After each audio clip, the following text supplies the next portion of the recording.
127 Pets. Chapter 4. Day 3.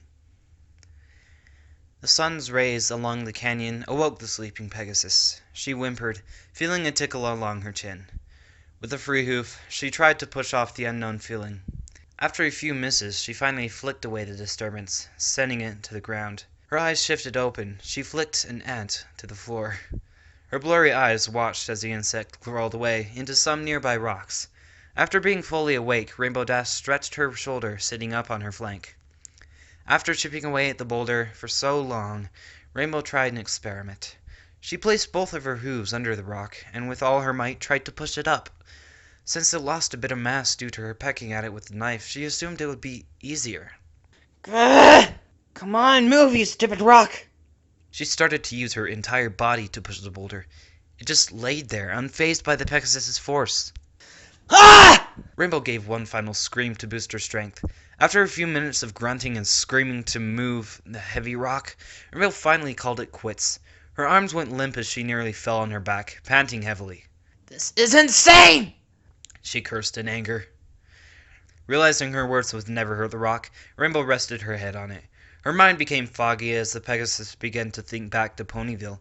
Her mind teleported to the small town, seeing all the ponies just minding their own business. She thought of inside her cloud house. It was still the same before she left. Suddenly, Rainbow started to think about water. She gulped it down in thirst. Her breathing became silent as she let her eyes wander around the cave. Her thoughts finally went to her 5 best friends. She remembered one memory. Her mind flashed to her last birthday party. It took place in Twilight's library, being just a month ago. They did so many things back then. Something Rainbow remembered was the drinks. They had sodas and punch. Just thinking of the cold drinks made Rainbow curl back her tongue. She brought a hoof to her lips, lightly rubbing them. Her saliva was starting to become sticky and dry, and her lips were turning white. She glanced at the water-filled bottle beside her. Rainbow quickly picked it up, popping off the lid, slowly taking a sip. Her eyes were concentrated. After a few seconds of slow drinking, they went wide as she took the bottle off her mouth. Rainbow gave a cough, dropped her eyes towards the bottle. Not much water was left, being only 100 milliliters. Rainbow quickly slid the lid back on, placing the bottle on her side. Rainbow quickly slid the lid back on, placing the bottle to her side. She glanced back at her wing. Her eyebrows went down, still seeing her tools of flight practically smashed by the heavy boulder. Rainbow shook her head, scavenging through her gray bag. She pulled out a camera, carefully placing it on the boulder, the lens facing her. In a flick of a switch, she turned on the camera. It let out a light buzzing noise as the lenses lit up. "It's been a bummer day," she started, giving an audible breath. "I've been hitting this rock all day, although, nothing much has happened." Her eyes kept its sleepy look. She now constantly had tears in them, though they weren't a bother. "This boulder is too heavy." She looked downwards. "And the friction here isn't really helping."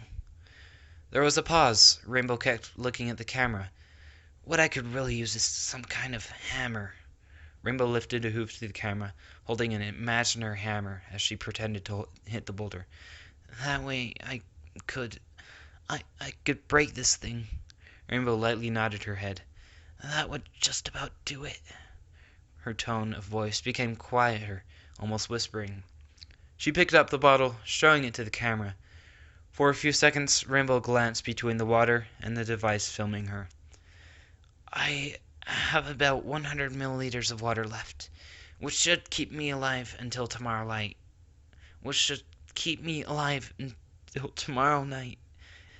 If I'm lucky."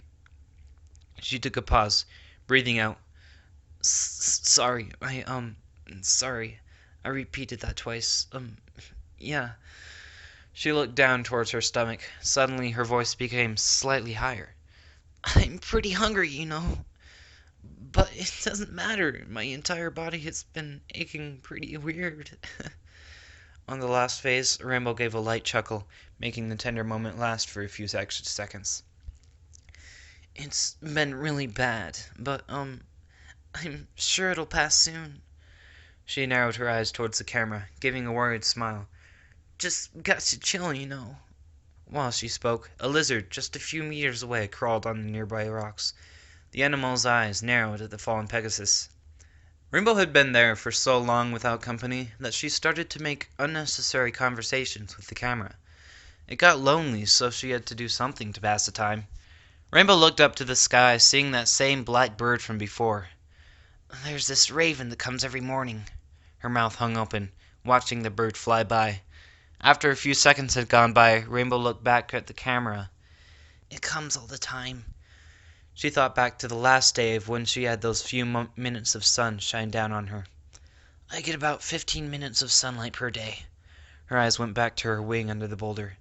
As you know, I've been chipping away at the rock, though I think my wing is supporting this rock, so I chip a little bit and it settles more. Her mind then flashed back to something she had tried earlier. Rainbow carefully pulled a rubber string she had brought to the trip. Using both of her hooves, she tied it around her grounded wing. She wrapped it around the feathers and skin, pulling very tightly. Oh, yeah. Rainbow gave a smile of pain, feeling the tightness on her wing. She kept pulling on this rubber string until she couldn't any more. Quickly, Rainbow grabbed the knife in her mouth. She bent over, her teeth clenched on the wooden handle. That's when Rainbow started to move the blade back and forth, sliding the edge over her wing repeatedly. Seconds went by, and Rainbow sucked on her teeth. Grrr! She gave a grunt as sweat came down on her face. The knife wasn't doing anything. It was too dull to cut even skin. It was pretty much a butter knife, and the only injury it caused were a few scratches on the skin of her wing. After a few minutes of trying, Rainbow stopped. She let out a breath she had been holding, panting quietly. Rainbow held the camera up, its lenses pointing straight at her wing. It had a few scratches and bruises on it, and a few feathers were torn off. It hasn't been very useful. She put the camera back on the boulder, giving a light smile. Here's a lesson. Don't buy cheap knives. They really do suck. She shook her head in denial. I should have brought my good knife, and my flashlight, but the flashlight is a piece of crap too. Rainbow looked straight at the camera. Her smile died down as her eyes became teary. I don't blame you girls, my friends. You could have never known I would get trapped in this situation. Rainbow finally thought back to all the adventures she and her friends had been through. It was always a fun time, as they each learned lessons throughout the times. Way to go, girls. She gave one final phrase of encouragement before shutting off the camera. A few hours later. The sun's light lowered under the horizon, and not a single cloud could be seen in the sky at the moment. Rainbow rested her head on the shoulder. She wasn't sleeping, just doing nothing out of boredom.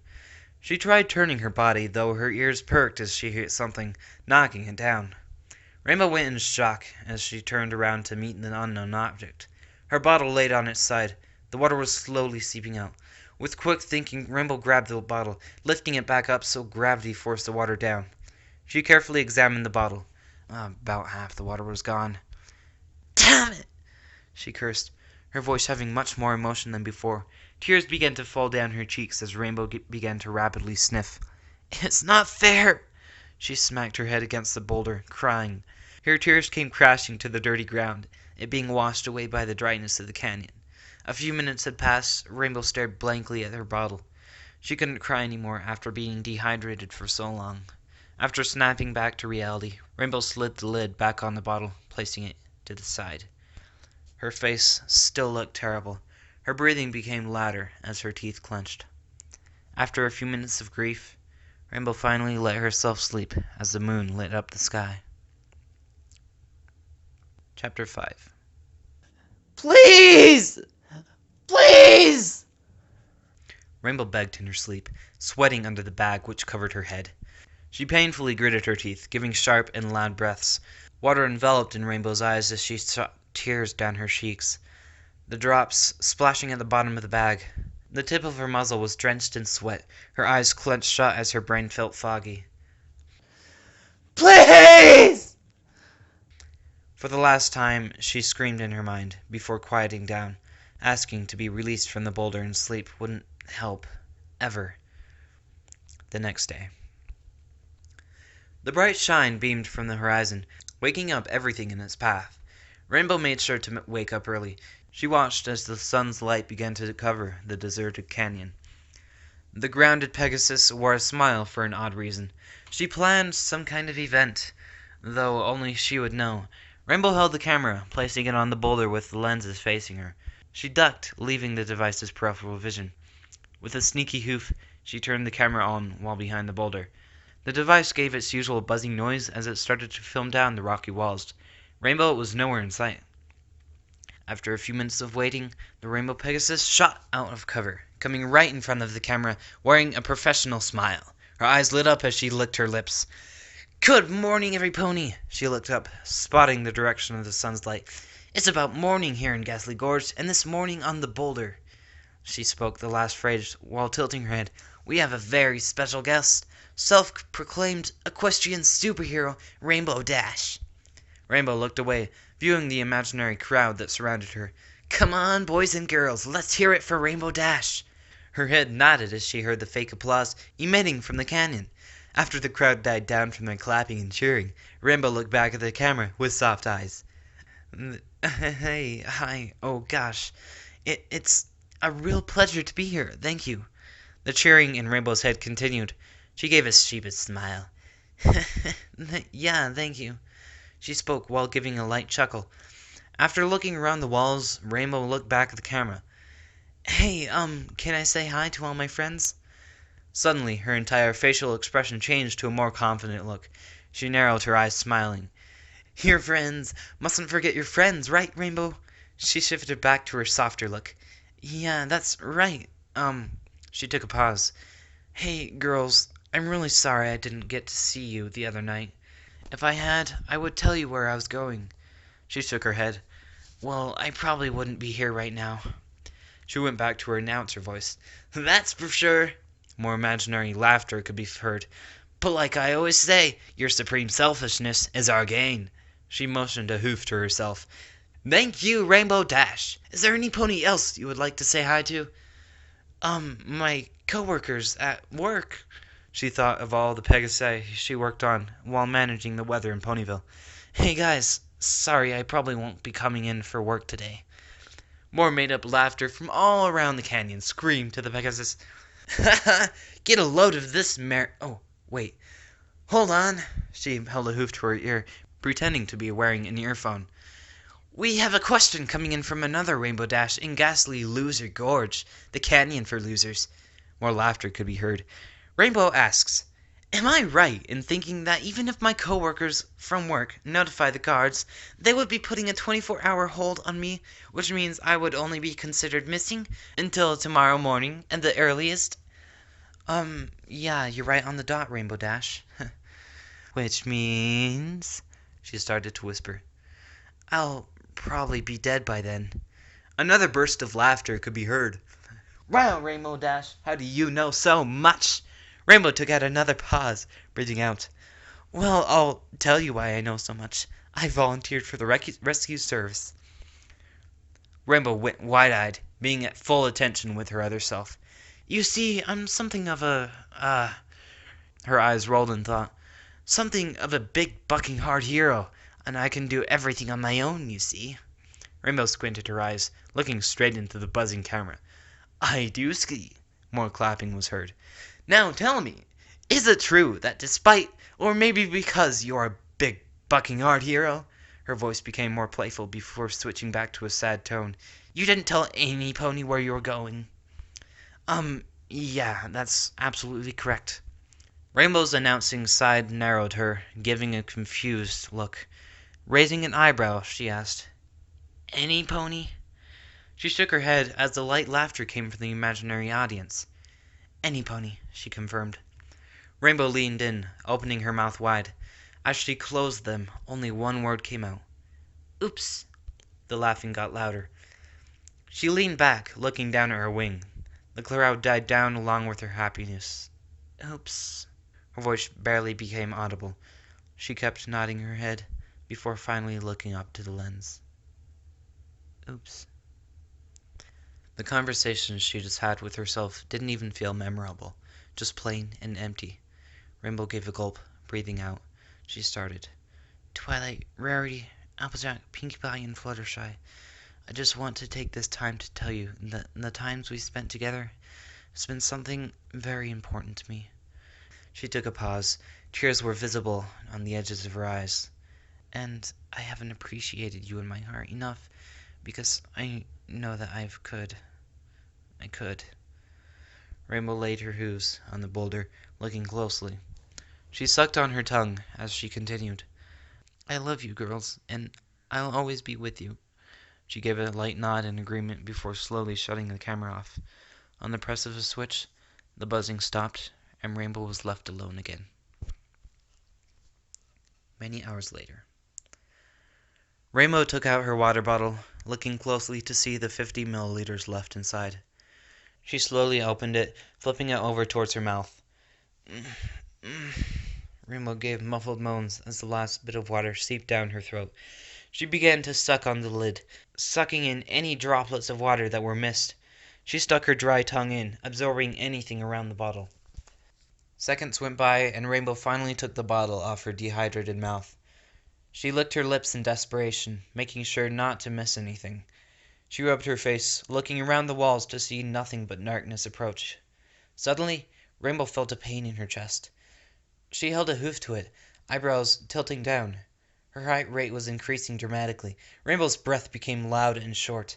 Sweat dripped down her forehead as the pain in her chest continued. Each second that passed by, Rainbow's breath became sharper. Her hoof found its way to the knife. She slowly picked it up, looking at it with grief. Her teeth gritted as her heart nearly ripped out of her chest. Suddenly, with all her strength and courage, Rainbow stabbed her wing. The metal blade ripped a few inches deep through her cyan skin and feathers. Rainbow grunted loudly as dark blood dripped out of her pinned wing. The red fluid came out where the knife met the wing, though it wasn't as painful as she thought it would be. Rainbow removed her hoof from the blunt knife, leaving her wing with a metal tool sticking out of it. As drops of blood continued to spill, a light air sound shot through her body. Her breathing became quieter as she stretched her neck. Oh, she grunted while looking back down to her knife-impaled wing. She slowly tightened the rubber string around her wing, dulling the pain more. She leaned her head closer as her mouth found its way back to the knife. She started to twirl the knife around, feeling the tip scratch against something hard. Whatever it was, it created crackling noise. Bone, she slowly whispered to herself. After a few seconds of scratching her bone, Rainbow ripped the knife out, leaving a flesh wound on her skin, with blood lightly seeping out. She rubbed a free hoof against the stab wound, sinking the tip inside. Rainbow licked her lips as she pulled out, witnessing blood on the tip of her hoof. Without much thinking, she threw her hoof into her mouth, sucking off the blood. It tasted like metal, though she would do anything to have something relatively close to water. She lay there, motionless. After stabbing your wing and sucking some blood off of it, it would leave you quite in shock. Her eyes were too dry for tears, so she laid her head on the boulder, leaving a stab wound right in her wing. A few hours later. By now, it was nightfall. The moon hung in the middle of the sky, illuminating the dark canyon. Rainbow had the bag over her head again. This time, the camera was filming. In a flick of a switch, she turned it on, presenting the fake audience with a sad gaze. Her breathing was ragged. She licked her dry lips. Hey, so I'm finally out of water. That means I'll probably stay alive till tomorrow, and I guess that's it. She took a painful pause, guiding her hoofs to the off switch. I love you all, and I'm so sorry for getting myself to this. I'm so sorry. I'm so sorry. As she spoke her last words, she turned off the camera. Rainbow threw the bag off her head, placing the camera aside. Having a look of anger, Rainbow quickly picked up the blunt knife. She immediately started to roughly grind the blade against the boulder, scratching lines behind the knife. Hours passed, and Rainbow kept this motion running. After the ache in her shoulder was too much, she finally came to a rest. Rainbow's eyes stared blankly at the knife. It looked sharp after sliding it against the rock for so long. She blew the dust off it, examining her new tool. Looks like useful things can be made out of cheap knives, she spoke, her voice extremely raspy. Suddenly, a quiet crash shot through behind Rainbow, She quickly turned around, darting her eyes back and forth through the rocky hall. She would scream for help, but she couldn't. Her voice was too weak now to do anything but whisper. Rainbow turned back, placing the knife down and resting her head on his shoulder after going so long without any sleep. She closed her eyes, trying to dream of her friends back in Ponyville. Instead, she only dreamed of stillness as her muscles relaxed.